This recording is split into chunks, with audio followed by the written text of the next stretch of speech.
پہلی بات، یہ جو عشرہ شروع ہونے والا ہے ذی الحجہ کا، بات تو سیرت کی ہے لیکن چونکہ موقع کی مناسبت ہے اس لیے اس حوالے سے چند گزارشات کر کے اپنی بات کو ختم کروں گا۔ یہ عشرہ ذی الحجہ جو شروع ہونے والا ہے، پہلی بات آپ نے یہ نوٹ کرنی ہے کہ 28-29 تک آپ نے اپنے ناخن اور بالوں کو کاٹ لینا ہے۔ اس کا کیا اجر و ثواب ہے؟ نبی کریم صلی اللہ علیہ وسلم نے ارشاد فرمایا، جو بندہ قربانی کرنا چاہتا ہے اگر وہ اپنے بالوں کو اور ناخن کو نہیں کاٹے گا، کب؟ چاند نکلنے کے بعد، تو اس کو اللہ رب العزت انشاءاللہ دوہرا اجر دے گے، پہلی بات۔ اور جو قربانی نہیں کرنا چاہتا، جو قربانی جس کے پاس نہیں ہے، سخت نہیں ہے، طاقت نہیں ہے، وہ بھی اگر چاند نکلنے سے پہلے پہلے بال اور ناخن تراش لے تو قربانی کے دن جا کے کاٹے گا تو انشاءاللہ وہ بھی اجر و ثواب میں شریک ہو جائے گا۔ پہلی بات یہ سمجھ۔ دوسری بات جو بہت اہم ہے، جس سے ہم غافل ہیں، اور میں حیران ہوتا ہوں، یہ اسلامی معاشرہ ہے کہ ہمیں پتہ ہی نہیں کون سے ایام آ رہے ہیں۔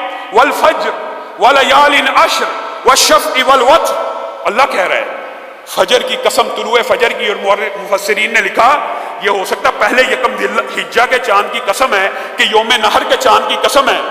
یہ اس بارے میں تو چلو اختلاف پایا جاتا ہے۔ ولیال عشر، یہ عشرہ ذی الحجہ کی 10 راتوں کی اللہ قسم کھا کے کہہ رہا ہے۔ والشفع والوتر، عرفہ کے دن کی قسم، یوم نحر کی قسم، اس کے بعد آنے والے ایام کی قسم کھا کے کہہ رہا ہے۔ جب اللہ کسی چیز کی قسم کھائیں، اس چیز کی قدر و منزلت کا آپ کو خود ہی اندازہ ہونا چاہیے۔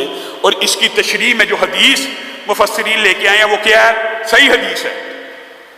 ایام بہت سے ہیں، ایام بہت سے ہیں، آپ کو پتہ ہے جمعہ مقدس ایام میں سے، رمضان مقدس ایام میں سے ہے۔ مختلف ایام کی اہمیت ہوتی ہے، فضیلت ہوتی ہے، لیکن نبی کریم صلی اللہ علیہ وسلم نے فرمایا یہ 10 ایام افضل الایام ہیں، یہ 10 ایام افضل الایام ہیں، یہ 10 ایام افضل الایام ہیں۔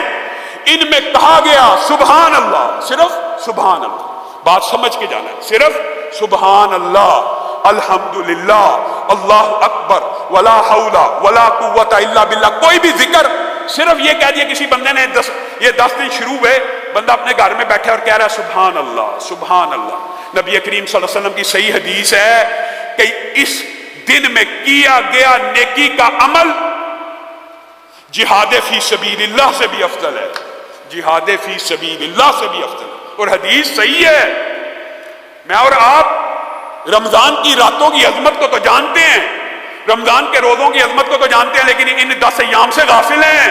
اور میرے بھائیوں، ایام کے اندر یہ بات لوگوں کے ذہن میں سوال آ سکتا ہے کہ ہم نے تو رمضان کا سنا ہے، آپ آج عشرہ ذی الحجہ کو کہہ رہے ہیں، تو یہ بات میں بھی تطبیق محدثین کر گئے ہیں۔ دنوں میں سے سب سے افضل دن یہی عشرہ ذی الحجہ کے ہیں، اور راتوں میں سے سب سے افضل راتیں رمضان کی ہیں، کیونکہ ان میں سے تو ایک رات ایسی ہے جو 1000 مہینے سے بہتر ہے۔ گویا رمضان کے دنوں سے بھی افضل اگر کوئی ایام ہے تو یہ 10 ایام ہیں۔ ان میں کہا گیا صرف سبحان اللہ، اللہ اکبر، جہاد فی سبیل اللہ سے بہتر ہے۔ تو صحابہ حیران ہو گئے اور آ کے پوچھنے لگے، اے اللہ کے رسول، جہاد فی سبیل اللہ سے بھی بہتر؟ آپ تو جہاد کی اتنی فضیلتیں برکتیں بیان کرتے ہیں، اس سے افضل کیسے ہو سکتا ہے؟ کہا صرف ایک شخص ان دنوں میں کیے گئے نیکی کے اعمال سے آگے نکل سکتا ہے۔ اللہ کے رسول وہ کون؟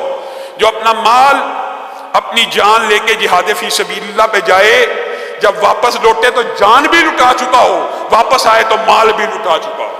یعنی صرف وہ شخص ان 10 دنوں میں کیے گئے نیکی کے اعمال سے زیادہ فضیلت حاصل کر سکتا ہے۔ تو میرے بھائیوں، یہ 10 دن آ رہے ہیں، ان کے اندر آپ نے ذکر بھی کرنا ہے، ان کے اندر آپ نے روزے بھی رکھنے ہیں، ان کے اندر آپ نے تہجد بھی پڑھنی ہے۔ یہ سارے کے سارے اعمال جس طرح رمضان میں اپنی ٹریننگ اور تربیت کرتے ہیں ویسے کرنی ہے۔